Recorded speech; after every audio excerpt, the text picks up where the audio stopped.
5.30 petang. Bersama saya, Kamarudin Haji Abdullah dalam Warta Labuan.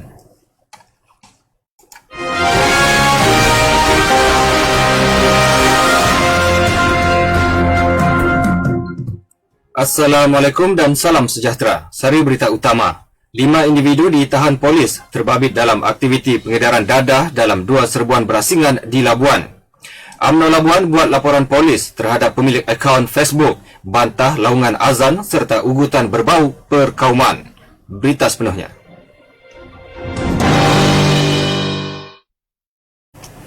Empat wanita dan seorang lelaki ditahan polis selepas didapati terbabit dalam aktiviti pengedaran dadah dalam 2 serbuan berasingan di Labuan Khamis lepas.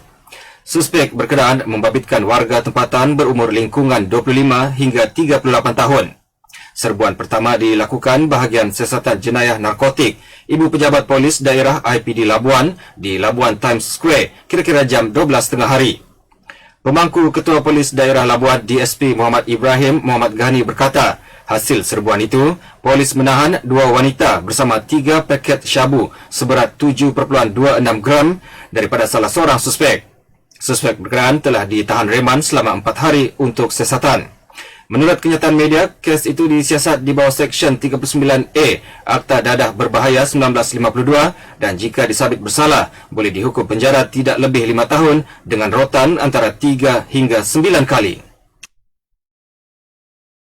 Sementara itu, dalam serbuan kedua pada jam 1.30 tengah hari di sebuah rumah di Jalan Pulau Buah, pihaknya menahan seorang lelaki bersama 2 wanita. Beliau memaklumkan anggotanya menemui 56 paket plastik pelbagai saiz berisi ketulan kristal dipercayai dadah jenis metapetamin.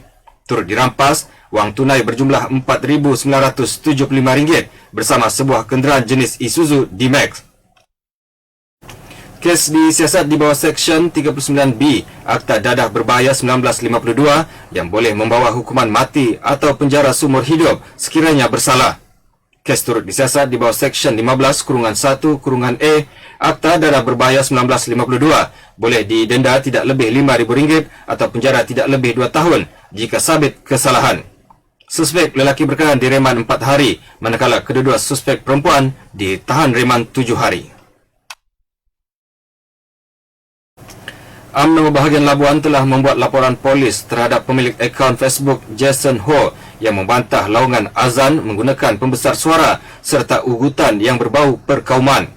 Laporan itu telah dibuat oleh Setiausaha UMNO bahagian Labuan, Muhammad Zulfaizal Abdul Manan di Balai Polis IPD Labuan petang semalam. Turut membuat laporan polis yang sama ialah Pergerakan Pemuda UMNO bahagian Labuan yang diketuai oleh ketuanya Musa Basman. Menurut Muhammad Zulfaizal, laporan itu telah dibuat sebagai tanda sokongan kepada pihak Jawatankuasa Masjid Sultan Muhammad V yang mahukan pemilik Facebook berkenaan disiasat.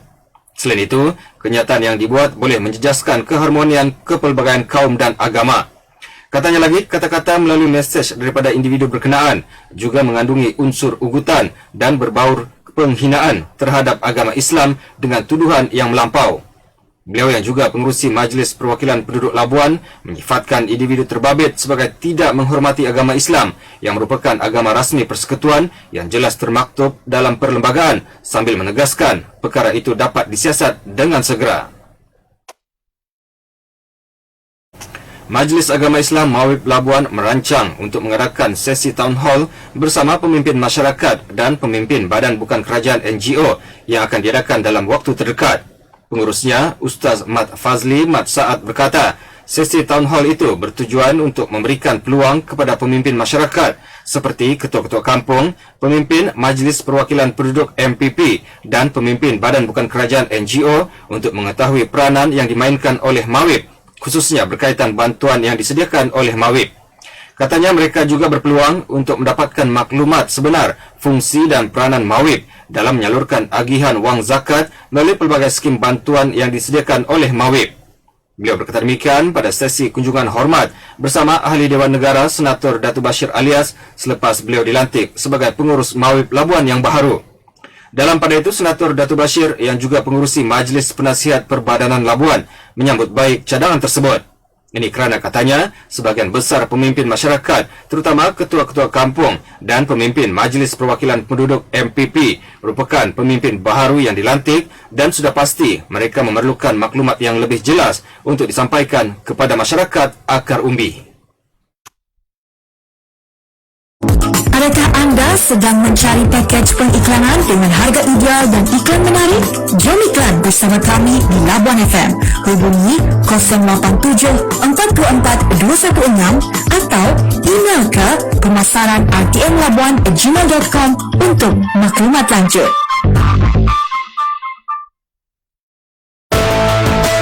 Berita ini disiarkan dari bahagian Berita Eman Semasa RTM Labuan.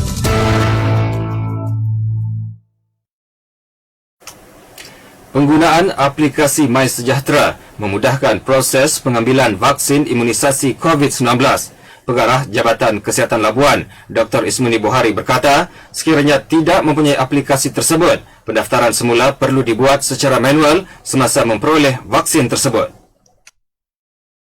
Jadi apa yang kita perlu adalah kita menggalakkan semua masyarakat di sini mengaktifkan MySejahtera, updatekan MySejahtera, membuat permohonan direct daripada MySejahtera tersebut supaya permohonan tersebut kita boleh screenkan untuk supaya tidak terlepas. Walaupun sekiranya terlepas pun kita akan menggunakan pelbagai saluran termasuk saluran daripada MPP untuk kita meneliti berapa orang yang perlu kita suntik, berapa orang yang perlu kita cover di seluruh Labuan ini. Dalam pada itu, beliau memaklumkan di bawah penyelarasan vaksin di Labuan, pihaknya akan menyenaraikan nama penerima. Namun demikian, sekiranya masih ada yang tidak boleh menggunakan aplikasi tersebut, pihaknya akan membantu memastikan mereka turut dapat divaksinkan. Dalam perkembangan lain, tiada pertambahan kes positif baharu COVID-19 di Labuan semalam. Selain itu, tiada kes sembuh juga dicatatkan, menjadikan kes yang masih aktif adalah kekal sebanyak 18 kes. Oleh itu, secara keseluruhan, Labuan merekodkan jumlah kes positif berjumlah 2,251 kes. Dalam pada itu, jumlah kes kematian masih kekal dengan 13 kes. Berikut laporan keadaan cuaca bagi kawasan Labuan sehingga pukul 8 pagi esok. Menurut laporan cuaca yang dikeluarkan Jabatan Meteorologi, keadaan cuaca dilaporkan hujan pada sebelah malam dan awal pagi hujan di kawasan perairan. Sementara itu, keadaan angin dari arah timur laut bertiup selaju 20 hingga 30 km sejam dan laut berombak setinggi 1,5 meter.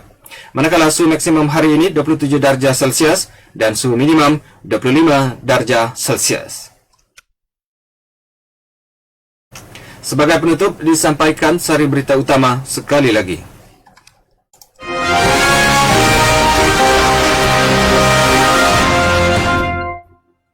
Lima individu ditahan polis terbabit dalam aktiviti pengedaran dadah dalam 2 serbuan berasingan di Labuan.